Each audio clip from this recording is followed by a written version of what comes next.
बरड माळरानावर किंवा एखाद्या रखरखीत जागेवर पाहणाऱ्यांना असं वाटत असतं की इथे काहीच निर्माण होणार नाही, ही जागा अशीच पडीक राहील, काय होणार आहे पुढे याचं, असा काहीतरी विचार लोक क्षणभर करतात पाहणारे आणि पुन्हा त्या जागेपासून दूर निघून जातात. पण अशी माणसं आपण आपल्या आयुष्यात पाहतो. हे जळगावातले आदरणीय भवरलाल जैन साहेब असतील, मोठे भाऊ, की ज्यांनी त्या बरड महारानावर हिरवगार अशा प्रकारचं नंदनवन उभं केलं, वेगळी सृष्टी साकारली. किंवा आनंदवन उभं करतानाही श्रमर्षी बाबा आमटे यांनी किती वेगळा अनुभव आला असेल, डॉक्टर अभयभंग यांना किती वेगळा अनुभव आला असेल. जी माणसं शून्यातून विश्व निर्माण करतात किंवा वेगळं काही करू पाहतात, त्यांना होणाऱ्या यातना, त्यांना होणारा त्रास फार वेगळ्या स्वरूपाचा असतो. मला आपल्या कला क्षेत्राच्या दृष्टीने विचार करताना नेहमी हे जाणवतं. मला तुलना नाही करायची, कारण तुलना करणं हे योग्य नसतं, परंतु प्रत्येकाचं आपल्या क्षेत्रातलं योगदान हे निश्चित अनमोल असतं. ह्या आपल्या भागामध्ये, विशेषतः खानदेशात, आपल्या या कथक आणि नृत्य आणि बाकीच्या सगळ्या क्षेत्रात हवा तेवढा मोठा स्कोप आणि हे सगळं फार पूर्वीपासून होतं असं अजिबात नाही. मग असं असताना ज्याला आपण ड्राय झोन म्हणतो किंवा आपण मागे म्हणाला होता तसा, तो संदर्भ काय, तो आम्हाला समजून सांगा. मुळात मी मागे सांगितलंय की मी जेव्हा नृत्य शिकायला सुरुवात केली तेव्हा कथक काय असतं हेच मला माहित नव्हतं. परंपरा नाही माझी नृत्याची, म्हणजे माझ्या घरात तो म्हणजे ती परंपराच नाहीये. त्याच्यामुळे कथक किंवा शास्त्रीय नृत्य काय असतं हा विषयच मला माहित नाही. आणि आवड खूप. मग त्याच्यामुळे माझे सर यादवेंद्र कुमार लांभाते, आता ते नाही आहेत दुर्दैवाने, तर ते इंदोरहून जळगावला शिफ्ट झाले होते आणि ते पण असे म्हणजे विद्यार्थ्यांच्या शोधात होते. आणि समभाव कुणीतरी माझ्याशी ते म्हणजे मला ती इन्फॉर्मेशन दिली, मला ती माहिती दिली की इथे सर बॅच सुरू करतायत, तुला आवडतं ना, तर तुला शिकायचं आहे का, ते किती वेळ चालेल, किती काळ चालेल ह्याची काहीच आयडिया नाही, पण डान्स शिकायचा आहे. तर या इंटेन्शनने मी घरी विचारलं आणि आई वडिलांना वाटलं की हौस आहे, थोडे दिवस करेल. आणि बेसिकली माझा जास्त कल स्पोर्ट्स कडे होता, त्याच्यामुळे त्यांना कधी अशी आयडिया वाटलं नाही की मी एकदम असं डायव्हर्ट होऊन कला क्षेत्राकडे, ठीक आहे हौस आहे म्हणून त्यांनी सांगितलं. त्यांनाही काही कल्पना नाही की एक्झॅक्टली काय असतं ते. आणि अशा परिस्थितीमध्ये मी सुरू केलं जळगावमध्ये. तर लांभाते सर होते, त्यांच्यापासून खरं तर जळगावमध्ये कथक आलेलं आहे, त्यांच्यामुळे आलेलं आहे. म्हणजे आपण त्यांना कृतज्ञतापूर्वक योगदान द्यायला प्रश्नच नाही. हो, म्हणजे मी काही जन्मतः शिकून आले नव्हते, मला शिकवणारे तेच होते. आणि हो, आणि मी ते शिकायला कुठे बाहेरही गेले नव्हते. म्हणजे म्हटलं ना की घरात ती परंपरा नाही, त्याची आयडिया नाही, त्यामुळे ते शिकण्यासाठी कुठे बाहेर जाणं हा तर काही विषयच नव्हता. पण मग ते सर माझे जळगावात आले आणि त्यांच्यामुळे कथक शिकायला सुरुवात झाली. आणि कथक हे असं असतं हे मुळात कळायला सुरुवात झाली. हा, पण तेव्हा जळगावमध्ये सगळ्या जशी माझी परिस्थिती तशी सगळ्या जळगाववासियांची म्हणा किंवा खानदेशवासियांची म्हणू शकतो, तशीच परिस्थिती होती की नाही माहिती कोणाला की कथक काय असतं ते. आणि मग जसं मी शिकायला सुरुवात केली, थोडेसे प्रोग्राम्स व्हायला लागले आणि मग ते मी कथकमध्ये एस्टॅब्लिश व्हायला लागले.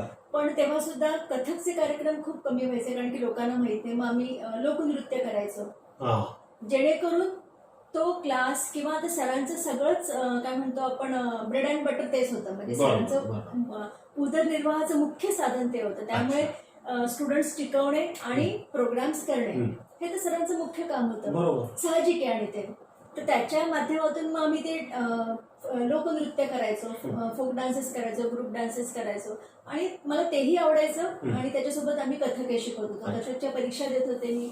अशा सगळ्या गोष्टींनी ते सुरुवात होत होती.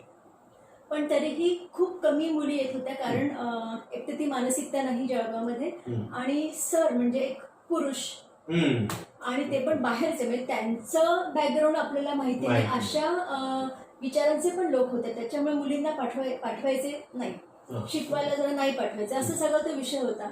आणि त्याच्यामध्ये माझं शिक्षण पूर्ण झालं, मी ते शिकत होते. आणि मग मी जेव्हा सरांच्या परवानगीने मी जेव्हा क्लासेस सुरू केले तेव्हा माझ्याकडे, म्हणजे मी मुलगी, मी लेडीज म्हणून माझ्याकडे जरा पटकन, म्हणजे मला पटकन प्रेफरन्स मिळायचा, कल वाढायचा.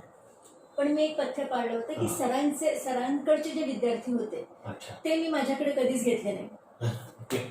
त्यांच्याकडनं शिकले, मला त्यांच्याशी काही कॉम्पिटिशन करायची आणि त्यांच्या परवानगीनेच मी ते क्लासेस सुरू केले होते. हा, आणि पण तेव्हा जेव्हा मला जाणवायचं की खूप सुरुवातीला पालक यायचे आणि विचारायचे की हे किती दिवसामध्ये संपेल हा कोर्स. अच्छा. हा, मी सांगायची संपेल म्हणजे आता मला एवढे 8-10 वर्ष झालेत, मी अजून शिकतेच आहे, संपलेलं नाहीये. तर हे मला जर माहिती नाही की कधी संपेल तर मी तुम्हाला कसं सांगेन. म्हणजे कलेचं शिक्षण असं संपणार नसतं. मग त्याच्यातले निम्मे अधिक तर तिथेच कट व्हायचे की इतकं काळ कोण शिकवणार. म्हणजे शेवटी त्या गोष्टीकडे हॉबी म्हणून बघणारे 99% लोक होते, म्हणजे असं म्हणून 100% लोक होते. त्यामुळे हॉबीसाठी वर्षानुवर्ष घालवणं ही मानसिकता त्या काळी तरी नव्हती. बरोबर. आणि मग त्याच्यानंतर काही लोकांनी तर मला स्पष्ट विचारलं की ह्याच्यातून काय मिळतं. म्हणजे पुन्हा रिझल्ट ओरिएंटेड हवं, आणि असा रिझल्ट की ज्याचा पैशाशी किंवा कुठल्या तरी गोष्टीशी संबंध आहे, भौतिक गोष्टीशी नाही. तेव्हा तर की याच्यातून काय मिळतं. आता काय मिळतं, मी पण तेव्हा या क्षेत्रात टीचिंग म्हणून माझी स्वतःची ओळख निर्माण नवीनच होते. म्हणजे मला पण असं काही खूप माझा असा खूप व्यापक विचार होता आणि हे सगळं मी ठामपणे, जसं मी आत्ता अधिकाराने बोलू शकते तसे मी त्या काळात बोलू शकते. वय पण माझं तेवढं नव्हतं, त्याच्यामुळे मला ते कळत नाही की काय मिळतं. म्हणजे मला जे मिळतं ते मी कसं एक्सप्लेन करू. म्हणजे मला जो आनंद आहे किंवा जे काय आहे, जी माझी जी म्हणतो आपण एक आतून मला जी अनुभूती मिळते ती मी कशी सांगणार. मग मी जरा विचार करायचे की ह्यांना कसं सांगायचं की काय मिळतं म्हणजे एक्झॅक्टली काय असं. मग पुढचा प्रश्न असा आला की ह्याच्यातून मुलींना पैसे कुठे कमवता येतात, म्हणजे पैशामा आर्थिक फायदा काय. आम्ही फी देतोय, याचा आर्थिक फायदा काय. बरं, त्या काळी खरं सांगायचं तर खरंच आर्थिक फायदा काही नव्हता. माझे जेव्हा मी पहिली बॅच सुरू केली, मी जेव्हा माझी, तेव्हा 40 रुपये महिना मी घेत होते त्यावेळी. ते 40 रुपये महिना, आणि हार्डली मुली शिकणाऱ्या किती 15-20 अशा याच्यामध्ये मी मुलगी होते, माझ्यावरती घराची जबाबदारी नव्हती, काही नव्हतं, मला तो प्रॉब्लेम नव्हता. पण एखादा मुलगा, त्या काळात शेवटी पुरुषांवर, जे आजचा पण आहे पण त्या काळात 100% पुरुषांवरती घर चालवण्याची जबाबदारी असायची. मग तेव्हा एखादा पुरुष किंवा एखादा मुलगा त्या याच्यामध्ये सर्व्हाइव्ह कसं करेल, हा एक मोठा विषय होता. आणि मुंबई पुण्यामध्ये काय स्कोप आहे इतकं नॉलेज किंवा इतके आमचं नेटवर्क तिथपर्यंत वाढलेलं नव्हतं. त्यामुळे पुढे आपल्याला काही तिथं जाऊन मिळेल किंवा आपल्याला तो फायदा होऊ शकतो वगैरे हे काही आयडियाच नव्हती. मग जळगावातल्या क्षेत्रफळामध्ये आपल्याला किती मिळतं तर खूप कमी होतं. पण माझी हौस, माझं पॅशन, याच्याने मी टिकले खरं सांगायचं तर.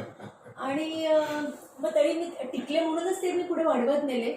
आणि मी शेवटी काय म्हटलं ना, एक मध्यमवर्गीय परिवारात घडलेली, त्या संस्कारात वाढलेली मुलगी, त्याच्यामुळे माझ्या भौतिक गरजा तशा खूप कमी होत्या. म्हणजे मला 500 रुपयाचा ड्रेस म्हटला तरी मला चालायचं. तो जरुरी नाही की मी 2000चाच घातला पाहिजे, आणि मला 2 ड्रेस असते तरी चाललं असतं, की जरुरी नाही की माझ्याकडे 8-10 असले पाहिजे. त्यामुळे माझ्या त्या गरजा कमी असल्यामुळे मला त्या पैशामध्ये मी समाधानी होते. म्हणजे मुलींना शिकवायचं किंवा डान्स शिकायचं ह्याची अँबिशन होती. पैसे कमवणं ही अँबिशन माझी आता पण नाहीये फारशी खरं सांगायचं तर. त्याच्यामुळे मी या क्षेत्रामध्ये टिकले. पण तरीही जसं जसं आपण थोडंसं या क्षेत्रात एस्टॅब्लिश झाल्यानंतर आपण थोडंसं बाहेर बघतो, बाहेर आपल्याच क्षेत्रातलं बाहेरचं जग आपण बघायला जातो, तेव्हा मला थोडंसं असं जाणवलं की पुणे, मुंबई, नाशिक इथे कथकचा प्रचार प्रसार खूप चांगला आहे. त्याच्याकडे एक साधना म्हणून बघायची प्रवृत्ती लोकांमध्ये आहे. आणि त्याच्यानंतर आपण खानदेश म्हटलं, खानदेश ओलांडून विदर्भाकडे सरकायचं म्हटलं तर डायरेक्ट नागपूर. त्याच्यानंतर मग आणखीन काही काळानंतर मग अमरावती, थोडाफार अकोला असे यायला लागले. पण खानदेश या जॉग्राफिकल एरियामध्ये कथक किंवा शास्त्रीय नृत्य, शास्त्रीय म्हणजे अभिजात कला, हा प्रकार खूप म्हणजे खूप कमी होता. म्हणजे आता माझ्या सरांनी जळगावच्या सोबत धुळ्यात सुद्धा बॅचेस सुरू केल्या होत्या. त्यात खूप वर्ष सरांनी क्लास घेतला. तिथे सुद्धा विद्यार्थी होते. शिकणाऱ्या विद्यार्थ्यांची क्वांटिटी खूप वाढली होती. पण ह्या क्षेत्राकडे आपलं करिअर हे शिक्षण आहे या दृष्टिकोनाकडे बघणारे लोक खूप कमी होते. त्यामुळे आता मुलगी शिकते आहे, तिचं विशारद झालं म्हणजे टार्गेट संपलं, पण विशारदच्या पुढे तुमचं ऍक्च्युअल लाईफ कथाचं सुरू होतं हे असा दृष्टिकोन बाळगणारे लोक खूप कमी होते. आणि म्हणून विशारद झालं म्हणजे संपलं, तिचं तिथं शिक्षण थांबलं, तिने परत अकॅडमिकली शिकावं आणि पुढे हे करावं. मुलं शिकतच नव्हते. म्हणजे एक ती मानसिक वृत्ती अशी होती की मुलांनी शिकण्याचं हे क्षेत्र नाहीये. म्हणजे आपण मुंबई पुणे इथे खूप मुलं शिकतात, म्हणजे आणि पण मी ज्यांच्याकडे शिकले ते सगळे पुरुष आहेत. आमचे सगळे ए ग्रेड आर्टिस्ट आहेत ते सगळे पुरुष आहेत. पण तरीही आपल्या इकडे खानदेशामध्ये मुलांनी शिकावं ही मनोवृत्ती लोकांची अजूनही नाहीये, खूप कमी आहे. तर तो एक आपल्याकडे नाही म्हटलं तरी काय म्हणतो आपण ड्रॉबॅक म्हणूया, किंवा आपल्या अजून आपल्यामध्ये काय सुधारणा व्हायला पाहिजे, तर ही सुधारणा होणं अपेक्षित आहे असं माझं मत आहे. पण मग एका आता मला पिरियड एक्झॅक्टली नाही तुम्हाला इयर सांगता येणार, पण चांदोरकर प्रतिष्ठानकडनं धापूबाई जैन ट्रस्टच्या संयुक्त विद्यमाने क्षमाताई आहेत पुण्याच्या, त्यांचं शिबिर घेण्याचं ठरत होतं. तर तेव्हा त्यांचं प्लॅनिंग असं होतं की प्रत्येक महिन्यामध्ये 2 दिवस त्या येतील, प्रत्येक महिन्यात येतील. आणि या सगळ्या जळगावमध्ये जेवढे पण कथकचे क्लासेस आहेत त्यांच्या सगळ्या विद्यार्थी ज्यांना शक्य त्यांनी तिथं शिकावं, कारण की आमची पण फी द्यायची आणि त्यांची पण फी द्यायची, एवढं जरा नाही परवडत असं. आणि फी खूप नॉमिनल होती त्यांची अर्थात. म्हणजे काही खूप मोठी, हार्डली मला पूर्ण आठवत नाही, पण 200 रुपये का 150 रुपये अशी एवढीच फी होती. पण तरी 2 फी देणं जरा म्हणजे लगेच लोक विचारायचे की मग तुम्हाला पण फी द्यायची आणि मग त्यांना पण द्यायची का, कारण की एव्हरी मंथ होतं ते, असा तो विषय होता. पण तरी रिस्पॉन्स खूप चांगला मिळाला. म्हणजे पालकांना आम्ही समजून सांगितल्यानंतर पालकांना ते समजलं होतं, हे चांगली गोष्ट आहे. हो. आणि क्षमाताईंनी तेव्हा सांगितलं होतं की मी येते, त्यांना वाटतं जळगाव म्हणजे माहितच नाही ना कोणाला की इथे कथक शिकवलं जातं किंवा कथकचे विद्यार्थी आहेत. हे मी असं म्हणते की कथकचा आमचा जो मॅप आहे त्या मॅपवरती पुणे मुंबई नाशिकच्या नंतर डायरेक्ट अकोला अमरावती नागपूर होतं. मधला हा जो खानदेशचा पट्टा होता इथे सगळं ड्रायच होतं, म्हणजे काही नव्हतंच. त्याच्यामुळे त्यांना पण माहिती नाही की इथं कोणी काही करत असेल. तर त्यांनी सांगितलं की मी उद्घाटनापुरती येईन आणि त्याच्यानंतर माझे सिनियर विद्यार्थी म्हणून शिकवतील. मग आम्हाला तेही मान्य होतं, कारण की त्यांची जी लेवल आहे तर त्यांचे सिनियर सुद्धा आमच्यापेक्षा चांगल्या लेवलचे आहेत, हे तर सत्य परिस्थिती आहे. तर त्या आल्या ओपनिंगला आणि त्यांनी ते पहिला महिना जो आहे ते त्यांनी 2 दिवस आम्हाला सगळ्यांना शिकवलं. आणि मला खूप आनंदाने, मला अभिमानाने ही गोष्ट सांगावीशी वाटते की आमच्या सगळ्यांचा, म्हणजे आमचा म्हणण्यापेक्षा आमच्या मुलींचा परफॉर्मन्स बघून त्यानंतर 2 वर्ष सलग त्या स्वतः आल्या. किती छान. हो, फार छान. आणि मला बोलल्यात त्या, म्हणजे तेव्हा त्यांची माझी ओळख झाली. आणि म्हणजे त्या मला म्हणल्यात की म्हणे, त्या डायरेक्ट तर नाही म्हणल्यात पण त्यांच्या मुलींच्या बोलण्यातून जे मला जाणवलं, मी असं म्हणेन की त्यांचं सगळ्यांचं इम्प्रेशन असं की जळगावमध्ये काय असणार, फार तर खूप बेसिक लेवलला शिकवणारे असतील तर आपण उद्घाटन करून मग त्यांच्या मुलींना, जसं तर मी माझ्या मुलींना स्कोप देते तसं त्या त्यांच्या मुलींना देत होत्या, त्यामुळे त्यांच्या मुली येऊन शिकवते. पण नंतर त्यांना असं वाटतं की नाही, अरे हे बऱ्यापैकी चांगलं काम आहे, म्हणजे त्यांच्या हिशोबाने बऱ्यापैकी चांगलं म्हणजे खरंच चांगलं असं म्हणेन. सर्टिफिकेट आपल्यासाठी त्यांनी म्हटलं. हो हो, प्रश्नच नाही. तर त्याच्यामुळे त्यांनी ते कंटिन्यू केलं आणि मला त्याचा खूप आनंद आहे. आणि माझ्या मुलींवरती अभिमान आहे की त्यांनी जेवढं मी जीव तोडून म्हणून शिकवलं तेवढंच त्यांनी तितक्याच डेडिकेशन त्यांच्यासमोर करूनही दाखवलं, म्हणून त्यांना ते पटलं, आवडलं की अरे चांगलं करतात. तर मग त्याच्यानंतर त्यांच्या माध्यमातून मग माझी बऱ्यापैकी माझ्या फील्डमध्ये मुंबई पुणे नाशिक सारख्या क्षेत्रामध्ये माझी थोडीशी ओळख वाढायला लागली, क्षमाताईंमुळेच वाढायला लागली अर्थात. त्याचं एक कारण म्हणजे नाशिकच्या रेखाताई आहेत, त्या पण म्हणजे खूप छान रेखा नाडगोडा. तर त्यांची माझ्याशी खूप ओळख नव्हती, पण तरीही त्या ऐकून होत्या की जळगावमध्ये मग असं आहे वगैरे. तर त्यांची एक विद्यार्थिनी ट्रान्सफर होऊन जळगावला येत होती. ते जनरली होतं, तर माझ्या स्टुडंट जायला लागल्यात एखाद्या गावी की त्यांचे पॅरेंट्स मला विचारतात की दीदी आता मी त्या गावी चाललो तर तिथं कोण आहे ज्यांना कंटिन्यू करायची इच्छा आहे. तर मी तिथे जे जे असेल मी त्यांची नावं सजेस्ट करते. तर तसं रेखाताईंची जी स्टुडंट बदलून येत होती ती तिचे पॅरेंट्स विचारायला गेले असते, तर त्यांनी सांगितलं की जळगावला जा, तिथं अपर्णा भट आहे, तिच्याकडे जा मला सिनियर, त्यामुळे ना तिच्याकडे जा आणि क्लास तुम्ही तिकडे जॉईन करा. म्हणजे ही जी पावती आहे किंवा हा जो विश्वास त्यांनी मला दिलाय, तर मला असं वाटतं की खूप भरून पावल्यासारखं झालं की जी व्यक्ती आम्ही खूप प्रत्यक्ष भेटलेलो नाही आहोत. किती मोठं नाव आहे ते. हा, आदरणीय नाव आहे. बिलकुल. आणि त्यांनी कधी माझं असं म्हणजे म्हणतो आपण 1 to 1 खूप इंटरॅक्शन झालंय किंवा माझे खूप परफॉर्मन्सेस बघितलं असं पण नाही. पण ऐकून क्षमाताईंकडनं की ते आहे म्हणजे जळगावात मी जाते आहे तिथे असं असं आहे, तर त्यांच्यामुळे त्यांचा पण तसा विश्वास इतका बसला आणि त्यांनी त्यांच्या स्टुडंटला माझं नाव रिकमेंड केलं. आणि मग तेव्हा मला जाणवायला लागलं की कुठेतरी मॅपमध्ये जळगावचा एक छोटासा पॉइंट दिसायला लागलेला आहे. सांस्कृतिक म्हणण्यापेक्षा सांस्कृतिक क्षेत्र जळगाव उत्तर महाराष्ट्रामध्ये आहेच, पण कथकचा जो मॅप म्हटला तर कुठेतरी जळगाव वरती यायला लागला आहे आणि त्या गोष्टीचा मला खूप जास्त आनंद आहे. खूप छान. आपल्या भारतीय संस्कृतीत परंपरेत त्रिकाल संध्या सांगितली. आपण सकाळी उठल्यानंतर कराग्रे वसते म्हणा, जेवताना वदनी कवळ म्हणतो आपण शाळेत, तसं घरी यज्ञशिष्टाशिना संतो म्हणा, आणि रात्री निद्राधीन होण्याआधी विश्रांती घेण्याआधी काही ना काही म्हणा आणि मग त्याचे आभार माना की दिवसभर तू मला आज छान क्षण दिले, जे काय दिले असेल पण मला आयुष्य दिलं तू आजचं, तसं उद्याचाही दिवस मला बघू दे, असं म्हणून आपण आभार मानायचे ज्याने निर्माण केलं. आणि असंच एक वातावरण आपल्याकडे आई वडिलांचं होतं की त्यांची मानसिकता, त्यांचे संस्कार हे जास्त उक्तीपेक्षा कृतीशील होते, असं आपण त्या दिवशी म्हणाला.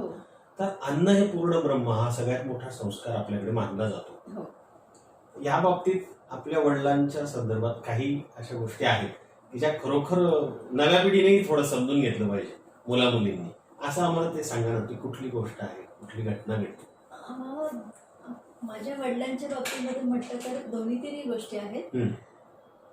मुळात माझ्या वडिलांची गोष्ट अशी, मी त्यांच्या काही धारणा होत्या किंवा काही तत्व म्हणूया आपण, त्याच्यावर ते फार ठाम असायचे.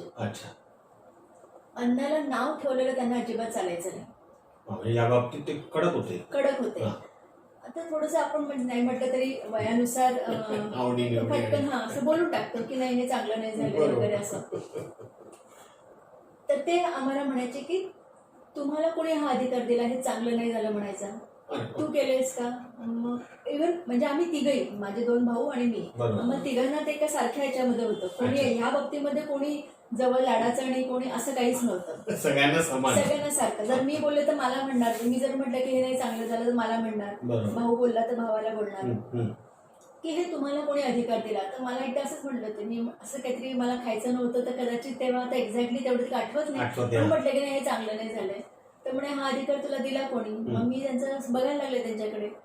म्हणे आईने तुझी आई नोकरी करते, घरकाम करते, आणि तेव्हा मोलकरीण हा तेव्हा तो ट्रेंड नव्हता, त्यामुळे सगळं काम घरातली बाई करायची आणि वडील जेवढं शक्य तेवढं करू लागायचे. हो.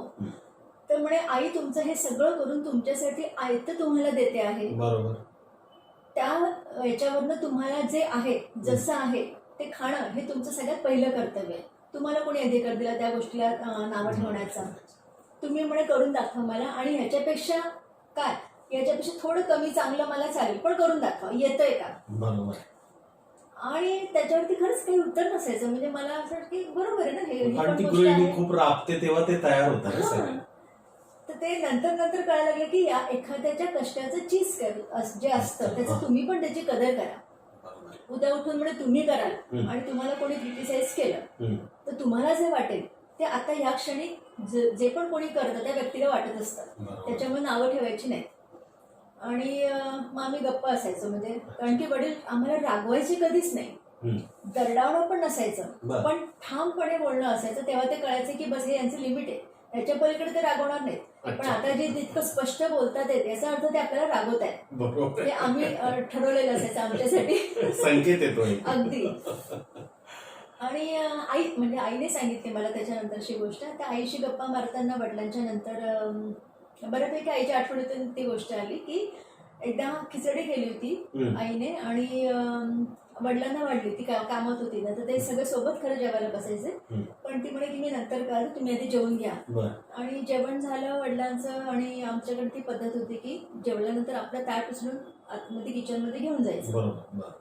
त्याने ताट मीठ उचलून ठेवून दिला, हात वगैरे धुतले आणि ते परत त्यांचं काही काम असेल वगैरे. आणि मग आई जेवायला बसली तेव्हा त्याच्यात मीठच नव्हतं.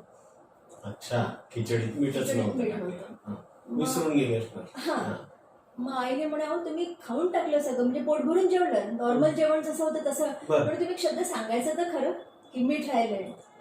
हा, तर वडील म्हणले की ठीक आहे ना, म्हणजे ते मुद्दाम टाकलं अशातला काही भाग नाही, ते राहून गेलंय आणि राहून गेलंय हे तू खाताना कळणारच आहे.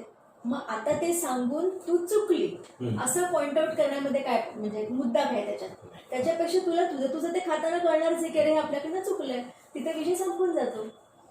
तर ह्या गोष्टी आईने जेव्हा सांगितलं तेव्हा मला असं जाणवतं की कोणीतरी मुद्दाम हेतू चुकला असं सांगितलं की कुठेतरी त्याचं बॉसिंग असतं, म्हणजे त्याचा तो जो असतो म्हणतो आपण आविर्भाव की तू हे चुकीचं केलं हे सांगणं असतं. ते वडिलांनी टाळलं की अशी जेवण तर आपली बायको आपली जेवण करणारच आहे, ती जेवताना तिला कळणारच आहे की तिने मीठ टाकलेलं नाहीये, मग ते बोलून दाखवायचं तर त्याच्याने काय विशेष काय निघणार आहे, त्यामुळे त्यांनी ते सांगितलंच नाही. तर ह्या ज्या गोष्टी आहेत ना, ह्या गोष्टी माझ्या मनावरती ह्या गोष्टींचा म्हणजे प्रभाव आहे. म्हणजे वागताना बोलताना की आपण कसं असलं पाहिजे. कदाचित हे आजच्या काळामध्ये खूप आयडियल थॉट्स आहेत, आदर्श आहेत की ते खूप कमी प्रमाणात बघायला मिळतात. नाही, पण त्याची गरज आहे. कारण सांगू का तुम्हाला, एक अगदी प्रामाणिकपणे सांगतो, वडील असं का वागले असतील याच्याविषयी आपण थोडासा एक वेगवेगळ्या पैलूंनी विचार करून पाहू. म्हणजे एकतर त्यांच्या मनात ज्या अर्थी तुम्हाला त्यांनी एक समज दिली कोणती, की अन्न तयार करणाऱ्याला स्वयंपाक करणाऱ्याला कष्ट पुरतात, त्यामुळे आपण नावं ठेवायची नाही. एक त्यांच्या मनात ती एक्नॉलेजमेंट आहे, ग्रॅटिट्यूड, कृतज्ञता होती. दुसरी गोष्ट, त्या कृतज्ञतेपुढे ते बोलले नसतील. आणखी एक असा भाग असतो की काही माणसांचं केवळ वय वाढत नाही, तर वयानुरूप समज वाढत आहे. ती एक वेगळी परिपक्वता यायला लागते. आणि ही परिपक्वता पण आतून सूचित करत असावी की कुठल्याही विषय हा वादाचा विषय होऊ नये, तो टाळता येऊ शकतो. बरोबर. म्हणजे आपण जरी म्हणत आहात ना, म्हणजे मला मुद्दा नाही फोडायचा, मी सविनयपणे सांगतो की त्यामागे ही भूमिका असू शकते की हा इम्पॅक्ट कुटुंबियांवर जर कळत न कळत पडत राहिला तर ते पण आपल्या विचारांवर एक वेगळ्या प्रकारचं नियंत्रण ठेवू शकतील. एकदम अचानक काही लोक बोलतात ना, पटकन व्यक्त होतात, रिॲक्ट होतात, ते नव्हतं त्यांच्या. नाही, विचारपूर्वक होतं सगळं, विचारपूर्वक होतं. आणि ते भिडस्त पण नव्हते. हा, दुसरी बाजू ही पण आहे आणखी महत्वाची, भिडस्त नव्हते. हा, ते त्यांच्या विचारांवरती त्यांना ते सगळं क्लिअर होतं. म्हणजे मी एक अगदी छोटीशी घटना सांगते की जसे मी तुम्हाला बोलते की माझ्या भावाच्या लग्नाच्या वेळेला आई वडिलांनी विचारले होते की तुझ्याकडे स्थळ येतात, बरोबर, तुझं काही आहे का, बरोबर, जे काय ते सांगून दे बाबा, ते सांगून दे, म्हणजे आम्ही अननेसेसरी ह्या ट्रॅकवरती आम्ही जाणारच नाही. बरोबर. तर तेव्हा भावाने सांगितलं होतं की असं काही नाही आहे. तर म्हणजे सांगायचा मुद्दा असा की माझ्या भावाच्या लग्नाच्या वेळेला माझा मामा आहे, त्याचं म्हणजे दुसरं लग्न झालं. पहिली माझी मामी लागली, त्याने दुसरं लग्न केलं, तर ती गुजराती आहे, गुजराती. आणि ते मग त्याच्या म्हणजे त्याच्या भावंडांना, लहान भावंडांना ते काही रुचलं नाही. म्हणजे तेव्हा इंटरकास्टला काही मान्यता नव्हती, वेगळी धाटणी होती, विचार पद्धत वेगळी. तर ते लग्नाच्या वेळेला जेव्हा हे सगळे मामा एकत्र आले आणि हा पण मामा, त्याला म्हणजे माझ्या वडिलांनी आवर्जून सांगितलं की सगळ्या कुटुंबासहित यायचं आहे. बरोबर. तर तो मामीला पण घेऊन आला.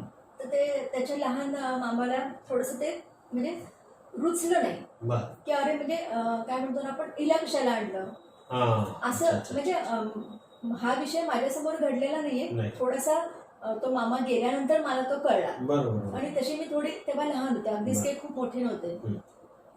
तर तेव्हा लहान भावंडांनी सांगितलं की तू हिला कशाला आणलं, म्हणजे तू इथं आहे तर मग आम्ही भावंड आम्ही काही थांबणार नाही, असं थोडंसं. हा, असं थोडासा विषय होता. खूप म्हणजे काय म्हणतो आपण, रूढीवादी विचारांच्या लोकांचा आजच्या काळात सुद्धा तुम्हाला ऑनर किलिंग त्याच्यातूनच येतं. अनेक चित्रपटात तो मोठ्या मोठ्या आवाजात बोलतो तो नायक की आपण किती घराणं किती ग्रेट आहे आपलं वगैरे वगैरे. मोठा मामा थोडासा माझा जरा हे झालं की आता एक्झॅक्टली काय करावं. म्हणजे बायकोला हे सांगतायत की तू आता परत जा, हे पण शक्य नाही. म्हणजे सगळं थोडंसं म्हणजे गोंधळ झाला तो. तर माझ्या अच्छा. वडिलांनी माझ्या त्या लहान भावंडांना म्हणजे मामाच्या लहान भावंडांना सांगितलं की हे माझ्या घरचं कार्य आहे आणि माझ्या घरच्या कार्यामध्ये पाहुणे कोणी यावे हे मी ठरवणार आहे. कारण ते आमंत्रण देणार ना कोणाला. तो अधिकार तुम्हा लोकांना नाहीये. तुमच्या घरामध्ये तुम्ही बोलवा नका बोलवो, कोणाला बोलवा हा तुमचा विषय.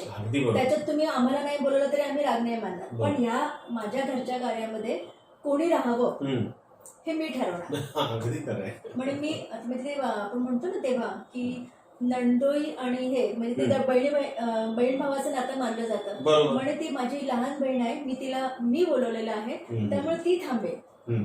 तुला मी जा सांगत नाहीये, पण तुला ते पटत नसेल तर तू जाऊ शकतो, पण मी तिला नाही जाऊ देणार.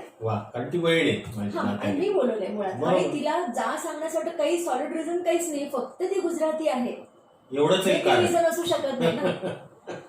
तिचं नातं आहे ना तुमच्या कुटुंबाशी आता.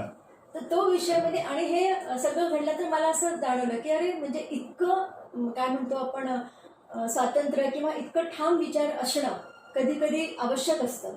नाही तर त्यावेळेला जर माझ्या वडील म्हणायचे की हो बाबा ठीक आहे, नाही वाद नको आपल्याकडे, तर कदाचित ती मामी कायमची दुखावली गेली असते की अरे मी तर सगळ्यांचे चांगलं वागले, पण म्हणजे निवड इंटरकास्ट आहे म्हणून मान्य न होणं हे त्या काळात सुद्धा माझ्या वडिलांनी ठामपणे दाखवून दिलं होते की नाही, माणूस म्हणून चांगलं राहा, तुम्ही कोणत्या जातीचे आहात त्याच्याशी काही फरक पडत नाही. तर या अशा काही गोष्टींचा खूप काय म्हणतो ना आपण खोलवर संस्कार आहे, परिणाम आहे माझ्या विचारांवरती आहे. एक प्रश्न फार वेगळ्या पद्धतीचा म्हणजे मला असं जाणवतं, नृत्याचं क्षेत्र आहे आपलं, कलेचं क्षेत्र आहे, आपण अनेक चांगल्या कार्यक्रमांनाही उपस्थित राहतात, रोटरीतही नेतृत्व देत आहात, या सगळ्या छान गोष्टी आहेत. पण एका बाजूला आपण एक उद्योजिका आहात, एक एवढा मोठा व्याप म्हणजे आपल्या मिस्टरांचं एवढ्या मोठ्या पद्धतीनं हे सगळं हे क्षेत्र वगैरे काय आहे नेमकं, आणि तुमची इथली भूमिका काय आहे, कामाची पद्धती कशी आहे, काय इथे नेमकं तुम्ही काय काम करता हे आम्हाला समजून सांगा. नेमका हा व्यवसाय काय आहे, नेमकं कसं आहे? हा व्यवसाय म्हणजे एकदा ऑटोमोबाईल बिझनेस आहे. म्हणजे छोटे ट्रक्स जे आहेत त्याची विक्री आणि त्याची दुरुस्ती. म्हणजे ऑथोराइज्ड डीलर, म्हणजे आपण गॅरेज म्हणतो तसं नाही, तर वर्कशॉप आहे, प्रॉपर डीलरशिप आहे. हा. आणि माझ्या क्षेत्राशी दुरून ह्या गोष्टींचा काही संबंध नाहीये. रादर माझ्या म्हणजे माहेर म्हणजे माझ्या परिवारामध्ये बिझनेस हा विषय असा तो नव्हताच. माझ्या भावाची प्रिंटिंग प्रेस होती, पण ती प्रिंटिंग प्रेस आणि हा म्हणजे पूर्णपणे वेगळा. माझं प्रोफेशन म्हटलं तर एकदम असं अभिजात, वेल कल्चर, खूप म्हणजे काय म्हणतो आपण सुशिक्षित सो कॉल्ड आपण म्हणतो की त्या सर्कलमध्ये असणाऱ्या लोकांशी माझा संबंध येतो. आणि इथे एकदम ड्रायव्हर म्हणजे भाषेपासून राहणीमानापासून दोन एकदम उत्तर दक्षिण ध्रुव आहेत. तर त्याच्यामुळे खरं तर मी आधी सुरुवातीला म्हणजे माझंच काम इतकं होतं की मी येऊ शकत नव्हते, पण आता इथे कामाचा व्याप वाढलेला आहे आणि मदतीची गरज तर आहेच आहे. त्यांचं नाव काय सरांचं? किरण मधुकर कासार.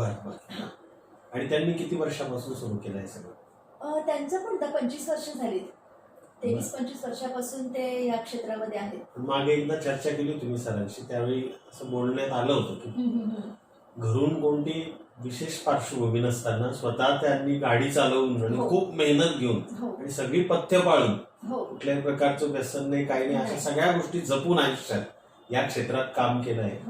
आणि आज या 25-30 वर्षात खूप उत्तम प्रकारे त्यांचं नावलौकिक जळगावात आणि धुळ्यात पण आहे, या सगळ्या परिसरात आहे, असं सरांची मागे एकदा संवाद झाला होता. अच्छा, नाही आहे, प्रश्नच नाही. कारण सरांचे मोठे बंधू जे होते आता ते नाहीये, ते ऍक्सिडेंट मध्ये गेलेत, तर त्यांची धडाडी खूप होती. हा म्हणजे मी तर म्हणजे पण सरांचं म्हणजे किरणचं पण तेच म्हणणे की ते जर असते आता तर आहे त्याच्यापेक्षा खूप आणखीन वेगळं आणि चांगलं चित्र निर्माण झालं असतं. हा, एक तर त्यांचा जनसंपर्क खूप प्रचंड प्रमाणात होता आणि दूरदर्शीपणा म्हणूया आपण, निर्णय क्षमता. मी त्यांना भेटलेले नाहीये, माझ्या लग्नाच्या आधीच ते वारले, पण जेवढं पण मी सगळं ऐकलंय तर त्याच्यातून मी हेच मुद्दे मी त्यांच्या बाबतीमध्ये मला ऐकायला मिळाले की दूरदर्शी होते, धडाडी होती, निर्णय क्षमता खूप चांगली होती आणि एखादी रिस्क घेण्याची कपॅसिटी जी असते ना त्याच्यावर तुमचं यश अवलंबून असतं असं मला वाटतं आणि ती त्यांची कपॅसिटी खूप जास्त होती. आणि खरं तर त्यांच्याच हिमतीमुळे किरणने पण ह्या व्यवसायामध्ये आलेला आहे आणि इथपर्यंत आणलेलं आहे. तुमचं एका बाजूला एमकॉम आहेच, कॉमर्सचं शिक्षण, तर त्याचं काही ना काही इथे असेल ना, म्हणजे कसं आहे म्हणजे आता जेव्हा हा व्याप वाढला मग तेव्हा मी इथे यायला लागले. मग इथं थोडीशी मदतीची गरज असते, थोडं ऍडमिनिस्ट्रेशनही बघते मी. हा, कारण म्हणजे मी थोडी शिस्तप्रिय आहे आणि किरण थोडासा असा मोकळा ढाकळा आहे. म्हणजे हा ठीक आहे ना, चालतंय असं. अशी थोडी शिस्तप्रिय किंवा मी आहे असं म्हणणारा जेंट्स असो की लेडीज कोणी ते जास्त शिस्तप्रिय असतात बरं, पण ते सांगता आम्ही थोडीशी असं. हो, म्हणजे माझे काय म्हणतो स्टुडंट्स आणि त्यांचे पॅरेंट्स म्हणतात की दीदी खूप स्ट्रिक्ट आहेत ते म्हणतात. हो, मी म्हणते की मी थोडी शिस्तप्रिय आहे कारण माझे गुरु ज्यांच्याकडे मी शिकले ते माझ्यापेक्षा खूप जास्त स्ट्रिक्ट होते. मग त्यामुळे मला वाटते की मी त्यांच्या मनाने मी थोडीशी शिस्तप्रिय आहे. त्यामुळे आणि किरण थोडासा मोकळा ढाकळा म्हणजे चालतंय असं. पण मग तेव्हा मला असं वाटतं की जेव्हा तुमचं व्याप वाढतो तेव्हा काही काही गोष्टींची शिस्त असणं आवश्यक आहे. आणि म्हणून मी इथं आल्यानंतर मग कसं होतं की काही गोष्टी आपल्या म्हणजे एक व्यक्ती सगळीकडे नाही बघू शकत. मग किरणला म्हटलं की तुमचं बाहेरचं जे डील आहे त्याच्यात मला नाही काही माहिती किंवा मला त्याचं नॉलेज पूर्णपणे नाही आहे, ते तू सांभाळ, ऍडमिनिस्ट्रेशन आणि अकाउंट्स. म्हटलं मी त्याच्यावरती त्याला म्हटलं आमचा जो मेन अकाउंटंट आहे चांगला मुलगा आहे, तर त्याला फक्त म्हटलं मी मदत करेन किंवा त्याच्यासोबत मी काम करेन. म्हटले ही अख्खी बाजू सांभाळली गेली तरी म्हटलं तुझा वर्कलोड बऱ्यापैकी कमी होतो. आणि मग त्याच अनुषंगाने मी हे जॉईन केलं. किती वर्षापासून आपण इथे फुल म्हणजे आता म्हणतो आपण वर्किंग टाइम, आपण ऑफिस टाइम म्हणतो तसं म्हणायला गेलं तर मला साधारण 1-1.5 वर्ष झाले. हा, पण त्याच्या आधी मग मी अधूनमधून असायचे आणि जेव्हा अगदी अडचण आहे की किरणला कुठं बाहेर जायचंय मग मी येऊन बसायचे. मग तेव्हा ते बसणं म्हणजे नुसतं बसणं असायचं कारण की पूर्ण माहिती नव्हती. अच्छा, तुम्ही हळूहळू सगळं अवगत केलं आता सगळं. म्हणजे मला माझ्या म्हणजे किरणने माझ्या क्षेत्रात जेवढं अवगत केलेलं नाही तेवढं मी किरणच्या क्षेत्रामध्ये अवगत केलेलं आहे. तुमच्या धुळ्याला पण आहे ना? हो, नंदुरबारला पण आहे. जळगाव, धुळे, नंदुरबार. आणि याला आपलंच नाव दिलेलं आहे ना? हा, म्हणजे कोणीतरी सजेस्ट केलं किरणला, न्यूमरोलॉजिस्टने, की वहिनींचं नाव जास्त लकी आहे तर हेच तुम्ही द्या. ते दिलं. अदरवाईज तसा काही प्लॅन नव्हता. म्हणजे किरणचे जे मोठे बंधू आहेत त्यांचं आमचं चाललं होतं की त्यांचं नाव आपण देऊया. कृतज्ञता आणि डिझर्विंग आहेत ते. म्हणजे त्यांना ती एक्नॉलेजमेंट दिली पाहिजे असंच व्यक्तिमत्व होतं. त्यामुळे म्हणजे मी तर किरणला तेच सजेस्ट केलं होतं की त्याचं नाव द्या असं. पण मग कोणीतरी त्यांना सांगितलं की शेवटी आता इतकं बरं कसं होतं की आमचं घरून फंडिंग हा प्रकार काही नव्हता.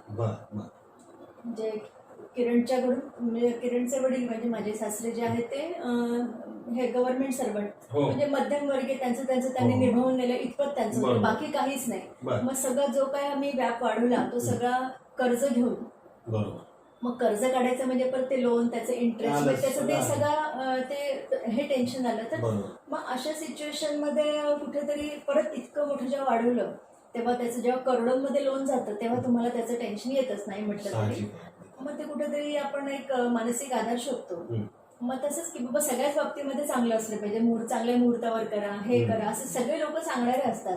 कधी कधी आपण कोणाच्या तरी समाधानासाठी का होईना आपण ते ऐकणं आणि तसं करून दिलं तरी काही हरकत नसतं. मग तसंच किरणच्या त्या मित्राने सांगितलं की नाही तू न्यूमरोलॉजिस्टच्या हिशोबाने कर, ते फायद्याचं होतं.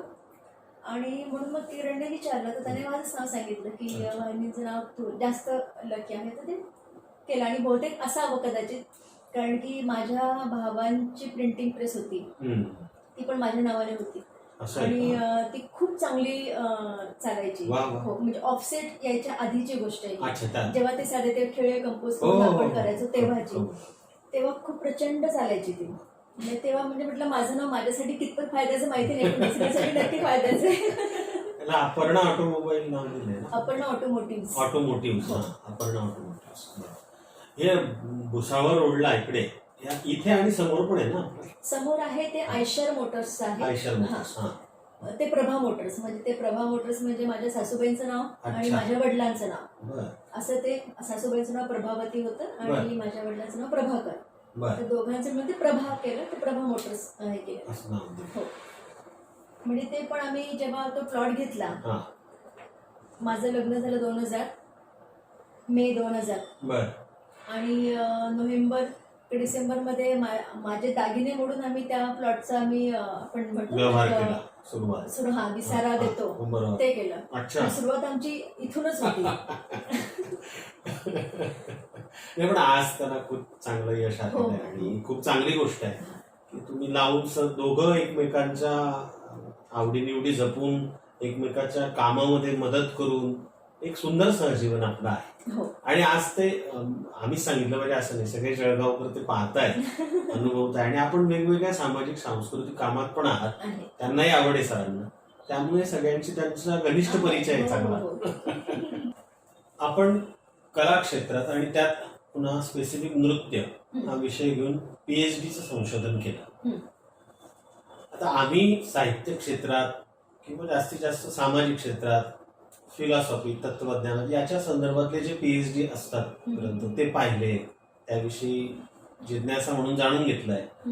पण हा विषय पूर्णपणे वेगळा आहे, नृत्य, आणि त्या नृत्य विषयात PhD करणं म्हणजे काय असू शकतं असा एक प्रश्न आमच्या मनात येतो.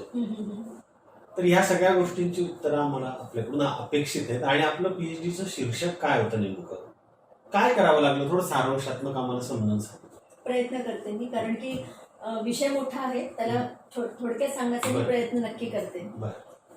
मी जसं बोलले की जळगावमध्ये कथक सुरू झाल्यानंतर कथक काय हे माहीत नव्हतं आणि तेव्हा कथकचे प्रोग्राम्स तर फार कमीच मिळायचे. म्हटलं लोकनृत्य करायचं, कारण की लोकांना ते आवडायचं आणि ते कळायचं. बरोबर. कथक कळायचं नाही म्हणून आवडायचं नाही. अच्छा, ते पूर्णपणे नवीनच होतं.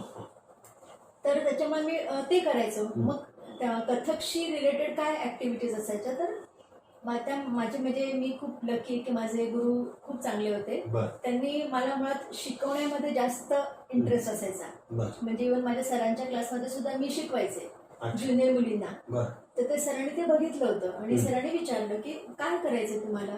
मी म्हटलं सर मला याच्यामध्ये शिकवायला जास्त आवडेल परफॉर्मन्सच्या सोबत, कारण की परफॉर्मन्स रोज नाही मिळत तुम्हाला. तुम्ही परफॉर्मिंग आर्टिस्ट होतातच, पण तुम्हाला रोज काही परफॉर्मन्स मिळत नाही. आणि शेवटी हे तुम्ही एकट्याने आयुष्यभर करू शकत नाही. जोपर्यंत तुमची डाऊनलाईन तयार होत नाही तोवर हे रुजेल कसं. बरोबर. आता मी 30 वर्षापासून मी करते, पण माझे विद्यार्थी तयार झाले म्हणून हे कंटिन्यू आहे, नाहीतर ते माझ्यावरतीच थांबणार आहे. तर म्हणून म्हटलं मला शिकवायला जास्त आवडेल. मग सरांनी मला सगळ्या प्रकारच्या वेगळ्या ठिकाणून परीक्षा द्यायला सांगितल्या. तुम्ही परीक्षा दे, म्हणजे सर्टिफिकेट तुझ्याकडे गोळा होतात. आणि मग त्याच्यातून मला ते सिलेबस वेगळा प्रत्येकाचा, मग ते मला त्या निमित्ताने नवीन वेगळं शिकायला मिळालं. प्रत्येक ठिकाणचे एक्झामिनर्स परीक्षक वेगळे, त्यांच्या टिप्स मधनं त्यांच्या सूचनांमधनं मला आणखी वेगळं नवीन शिकायला मिळालं. तो मला एक तसा फायदा होत गेला. आणि याच्यामध्ये MA म्हणजे तेव्हा डिग्री नव्हती, पण इक्विव्हॅलंट टू MA ला पॅरलल कोर्स असायचे, ते मी सगळे केलेत. आणि मग पुढे काय असा जेव्हा विषय आला तेव्हा मी सरांना म्हटलं की सर अभी इसके आगे क्या है. तर सरांना पण एवढं एक्सपेक्टेड नव्हतं खरं सांगायचं. तर सर बोला अभी इसके आगे तो बोले सीधा PhD है, पण कोणी केलं नव्हतं. त्यामुळे सरांना ठीक आहे सांगितलं. मैंने कहा सर फिर मुझे PhD भी करना है. तर सर एकदम मुझे बोले तेरे को पक्का करना है. मैंने कहा हाँ सर PhD तो करना है, लेकिन इसके आगे अगर PhD है तो करना है. नहीं है म्हणजे सर जर म्हणले की अभी इसके आगे कुछ नाही आहे तर तिथं स्टॉप झालं असतं. मग आणि कशासाठी करायचं, तर माझ्या मनात तेच होतं जेव्हा मी शिकत होते की ह्या विषयाकडे. आता तेव्हा तर माझे क्लासेस स्वतःचे पूर्ण फुल फ्लेश चालू नव्हते, पण सरांकडे जे विद्यार्थी ऍडमिशन घ्यायला यायचे, पालक चौकशीला यायचे, तर सगळ्यांचा व्ह्यू फक्त छंद, एक हॉबी आहे, मग ती इथं आहे तोपर्यंत शिकेल, जेवढं तिला जमा करायचं तेवढं ती करेल, जेवढं आम्हाला करवायचं तेवढं आम्ही करू, अशा अनेक प्रकारचे पालक आहेत. आणि जसं मी म्हटलं की माझ्यावरती असं म्हणजे निरीक्षणातून माझ्यावरती काही काही गोष्टींचे परिणाम होतात. जसं मी माझ्या वडिलांचं तुम्हाला सांगितलं. मी पण ह्या निरीक्षणातून मला वाटतं की लोक ह्याच्याकडे शिक्षण म्हणून का नाही बघत. मी परीक्षा देते, म्हणजे मी अभ्यास केलेला आहे. तसं सगळ्याच मुलींनी परीक्षा दिल्या, मी एकटीने काही परीक्षा नाही दिली, सगळ्यांनी दिला, त्यांनी अभ्यास केलेला आहे. म्हणजे ही परीक्षा झाली म्हणजे शिक्षण झालं. मग शिक्षण झालंय त्याला छंद म्हणून का बघावं, केवळ त्याच एका चष्म्यात. हा. आणि म्हणून मग मी प्रत्येक परीक्षा नाही, मला परीक्षा द्यायचीच आहे ह्या इंटेन्शननेच मी मग परीक्षा देत गेले. आणि मग जेव्हा सर म्हणले की PhD आहे, मग मी त्या अट्टहासाने की जेणेकरून मला स्वतःला सुद्धा, माझ्या परिवारात सुद्धा, ज्यांना पूर्णपणे हे माहीत नव्हते, कुठेतरी परिवार बिस्कत होता. म्हणजे अगदी माझे सख्खे नाही तरी सख्ख्यांचे, म्हणजे माझे चुलत मावशीचे काका, हा, की बाबा डान्स काय करणार, म्हणजे आपली मुलगी, आपल्या घरातली मुलगी नृत्यात करते म्हणजे एक्झॅक्टली काय, कुठेतरी त्यांना मनामध्ये माझे आई वडील किंवा सख्खे भावंड किंवा सख्खे माझे होते, पण त्यांच्या पलीकडे वडील झाले असतात. म्हटलं मग आपण याच्यामध्ये PhD करायचं, हे मी सरांना सांगितलं. मग सर म्हणतात PhD करायचं तर जळगाव तर काहीच नाही, बाहेरगावी. आणि म्हटलं ठीक आहे बाहेरगावी. पण तेव्हा ना माझे वडील नव्हते, म्हणजे तोपर्यंत माझे वडील वारले होते आणि आई होती. त्या जो सपोर्ट मला वडिलांनी दिला तोच सपोर्ट तितक्याच ताकदीने वडिलांच्या नंतर मला आईने दिला. हा. त्याच्यामुळे आता म्हणजे सर माझे इंदोरहून आले होते, त्यामुळे त्यांचे सगळे जे काही कॉन्टॅक्ट होते, ओळखी, त्या सगळ्या इंदोर साईडला जास्त होत्या, साहजिक येते. तर ते म्हणले की इंदोरला आहेत, त्यांच्याकडे आपण जाऊ, त्यांच्याशी बोलूया. आणि मग आम्ही गेलो इंदोरला, सरांसोबत मी गेले. आणि मग तिथे गुरुजी डॉक्टर पुरुदधीजींसोबत माझी भेट झाली. आणि ते म्हणले की ठीक आहे, इकडनं करू शकतो, इंदोर युनिव्हर्सिटीतून करू शकतो तुम्ही करायचं असेल तर. पण मग मी ह्या गोष्टी ठाम होते की जसं मी म्हटलं की नृत्य कोविद मी खैरागडमधनं केलं, इंदिरा कला संगीत विश्वविद्यालय खैरागड. आणि तेव्हा मी अख्ख्या भारतामध्ये 3री आले होते, सांगितलं. हो.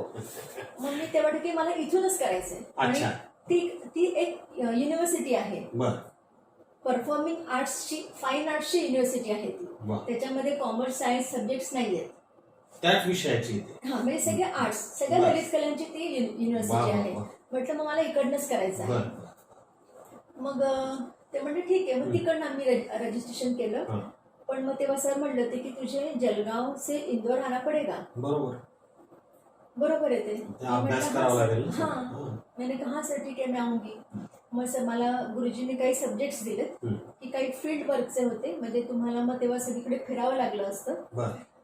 मग तेव्हा मी पण थोडं नाही म्हटलं, कारण की अख्ख्या भारतभर फिरणं, म्हणजे जिथे कुठे त्याचा रेफरन्स मिळत असेल, एखाद्या व्यक्तीवरती लिहायचं असेल तर ती व्यक्तीचे जिथे जिथे काही आहे तिथे जाणं, मग ते मुलगी म्हणून, ते स्त्री म्हणून, मुलगी म्हणून, गृहिणी म्हणून, आणि म्हणजे रोजचं तुमचं सुरूच होतं इथलं काम. हा. तर त्याच्यामुळे मला ते तितकं, म्हणजे मला सरांनी पण समजवलं की तू त्याच्यापेक्षा तू टेबल वाला सब्जेक्ट, म्हणजे जिथे अभ्यास राहील, पुस्तक ग्रंथ घेऊन तुला अभ्यास करावा लागेल, त्याचा खर्च थोडासा कदाचित, म्हणजे ग्रंथ घ्यावे लागतील, पण म्हणजे असं तुला करतोय. म्हटलं नाही मला हे चालेल. आणि अशी पुस्तकं मला म्हणजे जास्त जरा जिव्हाळ्याचा विषय पुस्तक माझ्यासाठी, कोणती पुस्तकं असू देत. आणि मग मी तो विषय निवडला की मला टेबल वर्क वाला पाहिजे. मग मला गुरुजींनी त्याच्यात सब्जेक्ट सुचवले की असे आहेत. मग मला त्याचे जे कळले नाही, तसा माझा हा जो सब्जेक्ट आहे, 4 भेदों का समीक्षात्मक अध्ययन, हे त्याचं शीर्षक आहे. मला हे पण नाही कळलं सुरुवातीला, 4 भेद, कारण की ते खूपच क्लिष्ट, कठीण असा तो सब्जेक्ट आहे. मग तेव्हा मला गुरुजींनी सांगितलं की त्याचं काय आहे, विषय कसा आहे, की 4 म्हणजे चालणे, म्हणजे पायाच्या स्टेप्स आल्या त्या सगळ्या. आणि त्या अगदी यक्ष, किन्नर त्यांच्या काळापासून ज्या नृत्यामध्ये आहेत, ज्या, आणि त्यातल्या काही ज्या अजूनही आहेत आपण वापरतो, आणि काही काही लुप्त झालेल्या आहेत काळानुसार, असं त्याचं सगळ्या ग्रंथांमध्ये त्याचे रेफरन्सेस आहेत. हा. तर ते तुला या एका ग्रंथाचं दुसऱ्या, अशा सगळ्या अनेक ग्रंथांचे रेफरन्स घेऊन तुला त्याचे कॉम्पॅक्ट कन्क्लुजन काढून एक करता येईल. मला तो विषय जरा इंटरेस्टिंगही वाटला आणि अभ्यासू होताच. आणि मी म्हटलं सर मैं ये सब्जेक्ट में लेती हूँ. आणि मग मी तो सब्जेक्ट फायनल केला. आणि मग तेव्हा सर म्हणतात की आपल्याला काय, म्हणजे माझे जे गुरुजी आहेत ते मुळातच संस्कृतमधले PhD आहेत, त्यांच्याकडे सगळेच ग्रंथ आहेत. बर त्यामुळे मला फार हार्डली 1 किंवा 2 पुस्तकं घ्यावी लागली. बर बाकी सगळे ग्रंथ मला त्यांच्याचकडनं मिळाले जे पुरातन आहेत हा. असे. तर मग मी त्यांच्याकडे जायचे. बर महिन्यातून जवळजवळ 10-15 दिवस मी इंदोरला असायचे बर. आणि तिथं आम्ही मग त्याच्यावरती सगळ्या त्या ग्रंथांचं एकत्रित काही करायचं. ग्रंथांची नावं सांगा ना. काही काही म्हणजे बरेच आहेत. सगळे संस्कृत ग्रंथ होते. भरत मुनींचं नाट्यशास्त्र. बर हा. सगळ्यात आधीच आहे. सगळं अति प्राचीन. हो, हो. म्हणजे सुरुवातीला तर मी हे ग्रंथ जेव्हा वाचले ना, म्हणजे आता आपण गंमतीचा भाग म्हटला आले तरी की, की ते असं वाचून मी असं करायची की हे काय एक्झॅक्टली काय आहे असं. आणि साहजिक आहे ना, ते किती आधीच आहे. फार सगळं आधीच. संस्कृत ना. हो. म्हणजे आता आपल्या बोलीभाषेत म्हटलं तर सगळे बाउन्सर असायचे माझ्यासाठी असं असायचं ते. की आणि आमचे बरं माझे गुरुजी ग्रेट, म्हणजे ती ग्रेटच पर्सनॅलिटी. तरी सुद्धा 4-5 चारी भेदांचं म्हटलं तर एक चारी भेद आपण एका चारीचा विचार केला तर ते त्यांचे 8-10 ग्रंथ असायचे. त्याच्यातले मुख्य ग्रंथ मी तुम्हाला सांगेन. त्या 8-10 ग्रंथातलं ते वाचायचं, त्यांचे ते श्लोक घ्यायचे प्रत्येक ग्रंथातले. त्या श्लोकामध्ये त्या चारीचे लक्षण असायचे. म्हणजे ती पायाची स्टेप कशी असायला हवी याचं ते वर्णन असायचं. आणि मग एखाद्या ग्रंथात थोडंसं वेगळं असायचं, एखाद्या ग्रंथ थोडंसं वेगळं असायचं. म्हणजे सगळ्यांचा एक अर्क काढून ते आपण मेन्शन करायचं की मला असं वाटतं की ही चारी अशी असेल. असा तो अभ्यास होता. आणि तो इतका कठीण होता, इतका क्लिष्ट होता की ते 4 प्रकार झाल्यानंतर मला असं वाटायचं की बस आता जरा थांबलं तर बरं. पण म्हणजे गुरुजी समोर कोण बोलणार. पण मग ते पण नंतर जरा ब्रेक घ्यायचा. चांगला कस काढणारा विषय खूपच. आणि म्हणजे मी तेव्हा अगदी 2-3 मेजर मी तुम्हाला सांगते ग्रंथ की नाट्यशास्त्र भरत मुनींचं होतं, संगीत रत्नाकर होतं, हा, आणि अभिनय दर्पण आचार्य नंदिकेश्वरांचं अभिनय दर्पण. हे 3 ग्रंथ खूप सुंदर आहेत. आता सुंदर हे कसे हे नाही मला सांगता येणार कारण हे सगळं संस्कृत आहे. पण खरोखर अभ्यासू व्यक्तिमत्व ज्याचं असेल त्याला ते वाचताना भयंकर इंटरेस्टिंग. आता माझं संस्कृत इतकं वाचन म्हणजे अभ्यासू किंवा वाचन करणं इतकं नाहीये, म्हणून मला ते डिक्शनरी घ्यावी लागेल ते वाचताना आता सुद्धा. पण ज्यांना आहे त्यांना ते खरोखर म्हणजे काय म्हणतो आपण इंटरेस्ट येणारं किंवा खूपच असं छान म्हणजे मनातून फ्रेश करणारे असे ते ग्रंथ आहेत. ज्ञानात्मक एक वेगळा आनंद असतोच ना. तर ते असे अनेक ग्रंथ मग मी ते म्हणजे रेफर करत होतो. आणि मग त्या सगळ्यांचा सार जो आहे ते मग माझ्या PhDच्या थिसिसमध्ये त्या चारीचं वर्णन किंवा त्या चारीची व्याख्या मग मी तशी बनवत होते. तर अशा देशी चारी, मार्गी चारी, भूमिचारी, आकाशचारी, म्हणजे 2 प्रकार की भूमिचारी आणि आकाशचारी. म्हणजे जमिनीवरती पाय टिकवून आपण जे स्टेप्स घेतो त्या भूमिचारी, आणि थोड्याशा पाय उचलून आपण फिरतो किंवा काय करतो त्याला आकाशचारी म्हणतात. हे 2 मुख्य प्रकार. त्याच्यामध्ये मार्गीचारी आणि देशीचारी. तर मार्गीचारी म्हणजे जे गंधर्व यक्ष किन्नरांच्या काळात होत्या. म्हणजे एक चारी अशी होती की एक पाय उचलला डावा किंवा उजवा उचलायचा आणि मग तुम्ही बॅलन्स काय. हा, तर अशा पण स्टेप्स होत्या. मग त्या आता लुप्त झाल्यात, आता ते कोणी करत नाही. मग त्या मार्गीचारी साधनाच आहे. आणि जसं आपण हिमालयामध्ये योगी तपस्या करतात तसाच हा प्रकार आहे. त्याला किती नियंत्रण सगळ्या. हो. म्हणून म्हटलं की ते इतकं इंटरेस्टिंग आहे की त्या मार्गीचारी ज्या अशा त्या काळात केल्या जायच्या आणि ज्या देशीचारी म्हणजे ज्या आता काही आम्ही करतो, काही अजून इनोव्हेटिव्हली ऍड होते किंवा जे काय असेल ते देशीचारी, असे हे प्रकार होते. म्हणजे 2 मुख्य प्रकार भूमिचारी, आकाशचारी. मग भूमिचारीमध्ये पण मार्गीचारी आणि देशीचारी ज्या लुप्त झाल्यात किंवा ज्या यक्ष किन्नरांच्या काळात केल्या जायच्या आणि ज्या आता केल्या जातात. आकाशचारीमध्ये पण 2 प्रकार. असा सगळ्यांचा तो तुलनात्मक समीक्षात्मक त्याचा तो अभ्यास करून माझा थिसिस मी तयार केलेला. खूप छान, वेगळी माहिती मिळाली. हो. आणि हे करण्याचं एक इंटेन्शन असंच होतं की खानदेशामध्ये मी असे मगाशी बोलले की नाही लोकांमध्ये तो अवेअरनेस नाही म्हणूया आपण. तर ते त्या अट्टहासाने केलं की PhD पर्यंत मी करू शकते खानदेशातलीच मुलगी. म्हणजे शिक्षण आहे. तुम्ही सगळ्यांनी ह्या गोष्टीकडे शिक्षण म्हणून बघा, छंद हॉबी म्हणून बघू नका, तात्पुरताची गोष्ट म्हणून नका बघू. मी त्याच इंटेन्शनने म्हणजे हे मॅक्सिमम PhD होतं, मी तिथपर्यंत आले. आता याच्या पुढचं कदाचित तेव्हा असतं तर मी कदाचित ते पण करायचा प्रयत्न नक्की केला असता. पण ते मी PhDचं सगळ्यात मेन इंटेन्शन माझं हेच होतं की ह्या कथक ह्या विषयाकडे तुम्ही सगळ्या पालकांनी शिक्षण म्हणून बघा, छंद आणि हॉबी म्हणून बघू नका. आणि हे वर्षानुवर्ष चालतं. माझं अजूनही चालू आहे. PhD केलं म्हणजे माझं संपलं असं नाही. बरोबर, ते विद्यार्थी पण कायमच आहे. माझं पुस्तकी ज्ञान संपलं. बर. पण जे प्रॅक्टिकल जे मी करते, प्रात्यक्षिक आहे, ते अजूनही चालू आहे. ते कधीही संपत नाही. त्यामुळे सगळ्या पालकांना माझं म्हणणं की हे त्याला तुम्ही शिक्षण म्हणून बघा. नाही, अगदी तुम्ही वास्तविक तसं पाहिलं ना तर तो एवढा क्लिष्ट आणि कठीण विषय होता, म्हणजे कठीण विषय होता. पण तुम्ही ज्या सोप्या पद्धतीने सगळं उलगडून सांगितलं त्यामुळे आता आम्हाला ते सोपं वाटतंय समजून घ्यायला निदान काही पातळीपर्यंत. अर्थात आतल्या काही संज्ञा, त्यातली स्पष्टीकरण, त्या अनेक गोष्टी बऱ्याच असतात, मग त्या फार मोठ्या असतात. त्या प्रत्येक टेक्निकल गोष्टींकडे जायला लागतं. मग त्याला तुम्हाला बेसिक्स माहिती असतील तर तुम्हाला त्या अवगत होऊ शकतात आणि लवकर समजतात. त्या क्षेत्रातल्या व्यक्तींना त्या पटकन क्लिक पण होतात. पुस्तकं ही सुद्धा आपली मित्र असतात. पुस्तकं आपल्यासाठी अनेकदा दिशा देणारे गाईड होतात, मार्गदर्शक होतात, वाटाड्या म्हणतो आपण, असंही म्हणता येईल. मंगेश पाडगावकरांपासून अनेकांनी फार सुंदर कविता, दासू वैद्यांनी वगैरे यांनी सगळ्यांनी खूप सुंदर लिहिले पुस्तकांविषयी.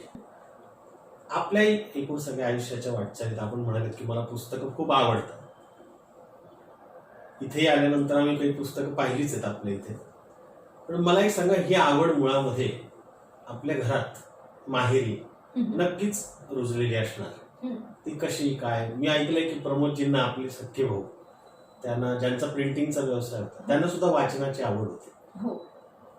त्यांच्याकडून आपल्याकडे आलं काही असेल. म्हणजे कारण माझ्या वडिलांना किंवा आईला, मी जसं मागे पण म्हटलं की अत्यंत गरिबीतून माझ्या आई वडिलांनी हे त्यांचं विश्व उभारलंय, छोटंसं का होईना, अगदी शून्यातून. म्हणजे वडील माझे वार लावून जेवायचे, माधुकरी मागून जेवायचे, इथपर्यंत परिस्थितीतून त्यांनी इथपर्यंत आणलंय. आणि त्यामुळे ते त्यांच्या दैनंदिन कामकाजामध्ये इतके अडकलेले असायचे की त्यांना कदाचित वाचायची आवड असेलही त्यांच्यात, पण ती वेळ मिळाला नाही त्यांना आणि तो राहून गेला असंही असेल कदाचित. पण माझ्या भावाला मी वाचन करताना बघितले. आणि म्हणजे काहीही वाचायला लागायचं, आम्हाला वाचायला लागायचं. म्हणजे त्या काळात आई माझी नोकरी करायची, त्याच्यामुळे आम्ही भावंड घरी असायचो. असं दुपारचं जेवण एकत्र बसून जेवलेलं आहे असं जनरली नाही व्हायचं, कारण की आई ऑफिसमध्ये, वडील ऑफिसमध्ये, आम्ही आमच्या शाळेच्या हिशोबाने घरी येणार. मग आणि तेव्हा काही टीव्ही नसायचा. आजकाल आपण टीव्ही ऑन करून जेवायला बसतो, तेव्हा तसं काही नव्हतं. तर रेडिओ लावायचा किंवा पुस्तकं वाचायची किंवा पेपर वाचायचा. एक मासिक असायचं, त्यामध्ये सगळे क्राईम स्टोरीज असायच्या, पोलिसांच्या असायच्या. तर ते सुद्धा आम्हाला वाचायला चालायचं. काही नसेल तर ते सुद्धा चालेल, पण जेवताना आम्हाला वाचायला पाहिजे असं असायचं. आणि माझ्या भावाचं वाचन खूप चांगलं. तेव्हा ववाचा तो हे होता, शाळेगुरुजी ग्रंथालय होतं तेव्हा सुद्धा. त्याचं वाचन खूप होतं. सेवा दलाचा शेवटी तो कार्यकर्ता होता आणि हुशार होता. म्हणजे त्याच्या 10वीच्या वेळेला तो संस्कृत विषयामध्ये जिल्ह्यातून पहिला वगैरे आलेला होता. तर लहान शाळेमध्ये त्याचं नाव लिहिलेलं आहे. त्याच्या आणि माझ्या वयामध्ये जवळजवळ 7-8 वर्षाचं अंतर आहे खरं तर. तर त्याच्यामुळे तो जे करायचा, म्हणजे आपण म्हणतो ना असं एक असं तसं ते होत होतं. आणि मग मी पण वाचायची. तर तशी ती माझी वाचनाची आवड डेव्हलप व्हायला लागली. त्याला पुलं आवडायची, मलाही पुलं आवडायला लागले, कारण की ते वाचन आलं ना, म्हणजे त्यांची पुस्तकं वाचनात आली, त्यामुळे ऑटोमॅटिकली ती आवड अशी छान आहे. पुलं सगळ्यांनाच आवडतं, युनिव्हर्सल आहे, त्याच्यामुळे ते काही प्रश्नच नाही. तर असं ते माझं वाचन डेव्हलप होत गेलं. आणि ऐतिहासिक पुस्तकं बखर कॅटेगरीत नाही, नॉवेल, कादंबरी कॅटेगरीमध्ये जास्त मी माझ्या वाचनात आली. मला ती फार जास्त आवडायला लागली. म्हणजे त्याच्यामध्ये सत्यता कशी असते असा भाग नाहीये. म्हणजे आपण म्हणतो, पण रणजित देसाई किंवा नासे इनामदार, शिवाजी सावंत, या सगळ्यांची, म्हणजे श्रीमान योगी आहे, नंतर स्वामी आहे, छावा आहे, झुंज, झेप, हे सगळी पुस्तकं मी वाचली आहेत. हो. आणि श्रीमान योगी म्हणजे माझं काय म्हणतो ना, मोस्ट फेवरेट आपण असं. म्हणजे माझ्या मावशीकडे ते पुस्तक होतं. मुंबईला असायची ती आणि आम्ही एकदा मी वडिलांसोबत मुंबईला गेले तर तेव्हा रात्री पण ट्रेनने बसले की सकाळी उतरायचं आणि मग मी तिच्याकडे आम्ही हार्डली एका दिवसासाठी गेलो होतो म्हणजे नेक्स्ट डे आम्ही परत येणार होतो वडिलांचं काहीतरी काम होतं म्हणून आणि मी तिथे गेले आणि मी म्हटलं की मला श्रीमान योगी वाचायचंय तर मावशी म्हणे की आता तुम्ही उद्या रात्री लगेच जाणार आहात तुम्ही काय हे करतात म्हटलं नाही मला वाचायचंय मग जेवढं वाचता होईल तेवढं वाचन होईल असं म्हणून मी ते सुरू केलं पण मी सकाळी उतरलो मग फ्रेश वगैरे झाल्यानंतर काहीतरी 9:30-10च्या अंदाजाने मी ते वाचायला सुरुवात केली असेल दुसऱ्या दिवशी रात्रीची 10ची ट्रेन असेल आम्ही काहीतरी 8 वाजता निघू पण त्याच्यात माझं ते वाचून पूर्ण झालं होतं म्हणजे मी रात्री झोपलीच नाही मग ते जेवायला पण मावशीने मग मला तिथेच आणून दिलं तर ते आणि आधीपासून वाचलेलं होतं त्याच्यामुळे आपण असं प्रत्येक कंटेंट नीट लक्ष देऊन वाचतो अशातला भाग नाही पण ते मी पूर्ण तितके ते 400 पानांचं पुस्तक मी ते वाचलं आणि ते असं म्हणजे शिवाजीकालीन पेशवेकालीन अशी पुस्तकं म्हणजे बाजीराव राऊत हे सगळे म्हणजे मी वाचून झालेले आहेत माझे तर मला अशी पुस्तकं खूप जास्त आवडतात म्हणजे आत्ता पण आवडतात आणि त्याच्यासोबत वपू म्हणजे वपू काळेंचं पण पुस्तक म्हणजे किरण माझे मिस्टर त्यांना पण वपू काळे आवडतात तर त्यांच्या याच्यातून माझं म्हणजे वपू काळेंचं पण म्हणजे पुस्तकं मी बरेचसे वाचलेलं आहे आणि अशी ती वाचनाची आवड डेव्हलप होत होत होत आता सध्या व्यापामुळे वाचन कमी झालेलं आहे पण तुमच्या क्षेत्रातले अनेक कलावंतांची पण पुस्तकं आहेत ती सगळी अभ्यासू आहेत उदाहरणार्थ काही दोन म्हणजे रोहिणीताई आहेत रोहिणी भाटे आहेत त्यांची पुस्तकं आहेत त्यांची खूप खूप सारी पुस्तकं आहेत ती सगळी म्हणजे त्याच्यातून तुम्हाला कथकचं ज्ञानच मिळेल अशी पुस्तकं आहेत नंतर माझे PhDचे जे गुरु आहेत डॉक्टर पुरी दत्तीजी त्यांची खूप सारी पुस्तकं आहेत इंग्लिशमध्ये पण आहेत म्हणजे जे भारताच्या बाहेर राहतात अशा विद्यार्थ्यांसाठी त्यांनी इंग्लिशमध्ये लिहिलेली आहेत असे खूप सारे अनेक पुस्तकं आहेत विजया मेहतांचं मी झिम्मा वाचलाय हो आणि एक सुंदर अनुभूती आहे मनोहर तरी ते पण वाचले हो नाच ग घुमा पण वाचले हो तर अशी अनेक विविध पुस्तकं वाचलीत अजूनही मोबाईल आता ते बंद केलं नंतर पुस्तक वाचनाचं प्रदर्शन लागलं की एक चक्कर म्हणजे असतोच तो असं ते आहे म्हणजे कुठेतरी अजून ते आतमध्ये आहे आणि आता ते वाचायला खूप वेळ मिळत नाही त्याच्यामुळे सवय जायला लागली वाचनाची तर कदाचित त्याच याच्याने मी एक ग्रुप फॉर्म केला अभिव्यक्ती माझ्या मैत्रिणी आहेत सगळ्या तर आपली वाचन संस्कृती मुळात वाढावी याच्यासाठी आम्ही त्या ग्रुपमधनं प्रयत्न करतो पण मुळात आधी त्याच्यासाठी आपलं वाचन असलं पाहिजे मग मी असं ठरवलं होतं की BC सारखं आपण महिन्यातून जमायचं पण एक पुस्तक वाचलेलं असायचं त्या वाचनातून तुम्ही त्या BC मध्ये डिस्कस करायचं त्या पुस्तकातून काय मिळालं ते प्रत्येकीने आपापले पुस्तकं सांगायचे आणि जेणेकरून आपण कंपल्सरी वाचू तर खरं बरोबर छोटासा प्रयत्न असा होता की त्याच्यातून मग आम्ही ते सुरू केलं कारण रोजचे व्यापतात प्रत्येकालाच आहे ते कधी जाणार नाही आपलं आपण जगत असताना ते सगळं लावून घेतलं आणि मग त्याच्यातून खूप साऱ्या नवीन गोष्टी किंवा नवीन पुस्तकं माहिती व्हायला लागलीत आणि ओळखी व्हायला लागल्यात आणि नवीन कसं होतं की माझ्या भावामुळे मला वाचन आवडायला लागलं तर ते जे त्या काळातले जे प्रचलित लेखक होते त्यांचं खूप सारं साहित्य किंवा पुस्तकं आहेत आता नवीन जे आहेत ते आपल्याला जेव्हा आपण आणखीन असे 4 लोकांशी या विषयावरती बोलतो तेव्हा नवीन नवीन लेखक पण कळतात आणि नवीन पुस्तकं कळतात तर त्याच्यामुळे मी तो एक प्रयत्न माझ्यासाठी केलेला आहे खरं तर आम्ही इथे आलो आपल्या मुलाखतीच्या निमित्ताने या संवादाकरिता त्यावेळी पण आपल्या टेबलवर काही पुस्तकं पाहिली आणि आम्हाला खूप आनंद झाला तर त्या संदर्भात आम्हाला सांगा या मुलाखतीची सांगता आपण या पुस्तकांच्या अनुषंगाने करूया अशी मी आपल्याला विनंती करतो इथं पण थोडं जसा वेळ मिळेल तसं थोडंफार जमलं तसं मी प्रयत्न करते वाचायचा म्हणूनच ती इथे पुस्तक त्यातलं एक पुस्तक म्हणजे आता आपल्या अभिमानाची गोष्ट जळगाव वासियांसाठी की मोठे भाऊ गव्हर्नर जैन त्यांचं जे पुस्तक आहे तुम्हाला ते सांगते जीवनातील शाश्वत मूल्ये या पुस्तकाने मला खूप जास्त प्रभावित केले म्हणजे त्यांचे जे विचार आहेत ते आदर्श विचार आहेत असं जरी म्हटलं पण त्याला जर तुम्ही फॉलो केलं तर तुमच्यामध्ये स्वतःमध्ये निश्चित तुम्हाला आतून फरक जाणवेल खूप सकारात्मकता तुमच्यामध्ये तयार होते आणि मला असं वाटतं की प्रत्येकाने त्या गोष्टीकडे किंवा त्यांचे जे विचार आहेत ते आत्मसात करायचा थोडा जरी प्रयत्न केला तरी तुम्ही मानसिकदृष्ट्या नक्की यशस्वी व्हाल मी आर्थिक नाही म्हणणार पण आजकालच्या काळात मानसिकरित्या यशस्वी होणं, सुखी होणं, शांत राहणं खूप जास्त महत्वाचं आहे आर्थिक पेक्षा.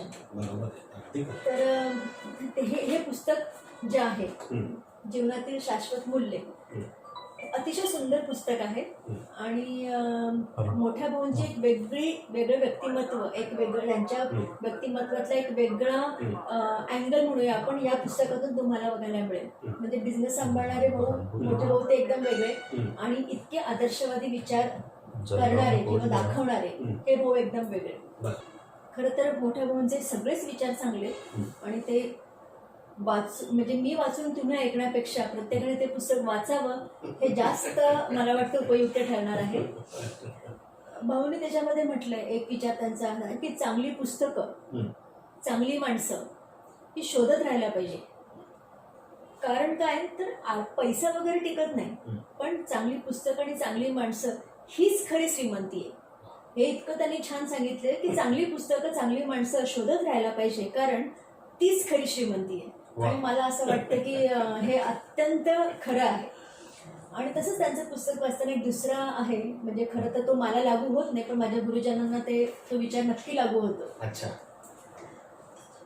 की जे कलेचं जतन करतात, बळ देतात, अशाच विभूतींकडनं सुंदर समाजाची निर्मिती होत असते. अगदी खरं. हा, मी स्वतःला कलाकार म्हणत नाही, मी विद्यार्थी आहे, पण माझे जे गुरुजन आहे ज्यांच्याकडे मी शिकले ते कलाकार आहेत. आणि मला असं वाटतं की भाऊनी जे सांगितलेलं आहे ते खरं आहे की जे कलेचं जतन करतात ना त्यांच्याकडनं प्रगल्भ समाज निर्माण होतो, सांस्कृतिक दृष्ट्या भक्कम आपला पाया तयार होतो आणि अशाच विभूतींकडनं सुंदर समाजाची निर्मिती होत असते. आणि म्हणून मी तर अगदी आवर्जून सांगेन की हे पुस्तक सगळ्यांनी वाचावं.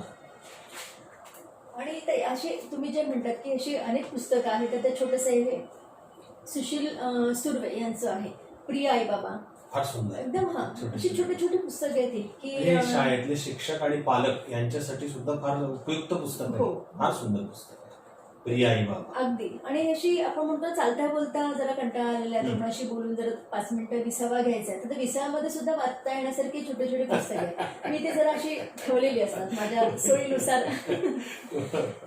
आणि आता सध्या जे मी रिसेंटली वाचलं आहे ते म्हणजे प्रिय पुलं. अप्रतिम पुस्तक आहे ते. लेटर्स अँड स्पिरिट या संस्थेने प्रकाशित केलेले हे पुस्तक आहे. ते तुम्ही वाचा आणि ते फील करा, असं ते खरं पुस्तक आहे. त्याचं मुखपृष्ठ आम्हाला सगळ्यांना दाखवा, म्हणजे आम्ही सुद्धा ते घेऊ. सुंदर हे पुस्तक आहे. अच्छा. आणि म्हणजे आपल्या महाराष्ट्राचं लाडकं व्यक्तिमत्व म्हणून पुलंबद्दल बोललं जातं, पण त्यांचे विचार इतक्या काय म्हणतो आपण सहज सोप्या भाषेमध्ये त्यांनी मांडलेले असतात. आणि ते आपल्याला या पुस्तकातून नक्कीच तुम्हाला वाचायला बघायला मिळतील. आणि ते वाचावं आणि त्याचा आनंद घ्यावा. पुलं म्हणजे वाचन आणि आनंद हे एक उत्कृष्ट मांडलेलं समीकरण आहे. त्यांचे काही शब्द जे मला अतिशय आवडलेले आहेत. मी असं म्हणजे मी खरं तर शेंडे सरांना धन्यवाद देते की मला त्यांच्या ह्या मुलाखतीच्या निमित्ताने पुलंबद्दल आणि पुलंच्या काही शब्दांबद्दल मला काय म्हणतो आपण बोलायची संधी मिळते आहे. आनंद आपण त्यांचं जन्मशताब्दी वर्ष आताच गेलं, त्यांना विनम्र अभिवादन आहे. खरंच आहे. आणि जसं मगाशी मी बोलले की या अशा विभूतींकडनंच सुंदर समाज तयार होतो, त्याच्यामध्ये पुलं आहेतच अर्थात. हा, तर त्यांचे हे जे काही शब्द आहेत ना, हे जग मृत्यूपूर्वी मी सुंदर करून जाईन. केवढी मोठी सकारात्मकता आहे की मी मरणार आहे पण मी हे जग सुंदर करून जाणार आहे. मला नेहमी विचारण्यात येतं, कलावंत जन्माला यावा लागतो का? कलावंत जन्माला यावा लागत नाही, पण जगाकडे आपण सूक्ष्मपणे उघड्या डोळ्यांनी बघायला हवं. जे पाहिलं ते सुंदर आकर्षक शब्दात सांगता आलं पाहिजे. जनतेची नाडी ज्याने ज्याने पाहिली त्याला आपला अनुभव सांगण्याची ओढ असते. या जगात मी आलो ते हे जग मृत्यूपूर्वी मी सुंदर करून जाईल अशी जिद्द हवी. केवळ विद्यार्थ्यांबद्दलच नव्हे तर आपल्या सर्वच समाजाबद्दल माझी ही तक्रार आहे की आपण जीवनाकडे पाहतच नाही. तरुण असंतुष्ट म्हणून ओरड होते. मी म्हणतो तरुण असंतुष्ट नाहीत. तो काय देश आहे असंतुष्ट व्हायला? तरुणांनी असंतुष्टच राहायला पाहिजे. पण ते ह्या अर्थाने की त्यांनी जीवनाचे आव्हान स्वीकारायचे. प्राप्त काल हा विशाल भूदर, सुंदर लेणी तयात खोदा, असे केशवसुतांनी सांगितलंय. त्यातील लेणी हा शब्द फार सुंदर आहे. त्यांनी चित्रे रंगवा असं म्हटलं नाहीये, तर कला निर्मिती ही त्याहून अवघड कामगिरी आहे. ही निर्मिती सहजासहजी होत नाही. त्यासाठी पत्थर फोडून त्याच्याशी झुंज द्यावी लागते. हे आव्हान तुम्ही स्वीकारा, तशी जिद्द बाळगा, एवढेच माझे आजच्या तरुण पिढीला सांगणं आहे. ते पुलंनी सांगितलेलं आहे. इतक्या सुंदर शब्दात ते सांगितले की मला हे वाचताना नेहमी एक काहीतरी प्रेरणा मिळते. एक आपण म्हणतो की काहीतरी नवीन करायची एक जिद्द निर्माण होते. फार सुंदर. मुलाखतीच्या सांगतेत आपण पुलंचा हे जग मृत्यूपूर्वी मी सुंदर करून जाईल म्हणजे आम्हाला वाचून दाखवलं ना, आणि सगळ्या रसिकांना वाचून दाखवलं. मला खूप आनंद यातून मिळाला. आणि आपल्याशी संवाद साधताना अनेक गोष्टी खरं आपण म्हणता त्याप्रमाणे आपण जर एवढ्या 30 वर्षाच्या अनुभवात आजही ते विद्यार्थी पण मान्य करतात, तर आमच्यासारख्यांनी तर ते नक्कीच करायला हवं. त्या विद्यार्थी या नात्यानंच मी कृतज्ञता व्यक्त करतो आणि आपल्या कार्याला बंद नाही करतो. Thank you so much.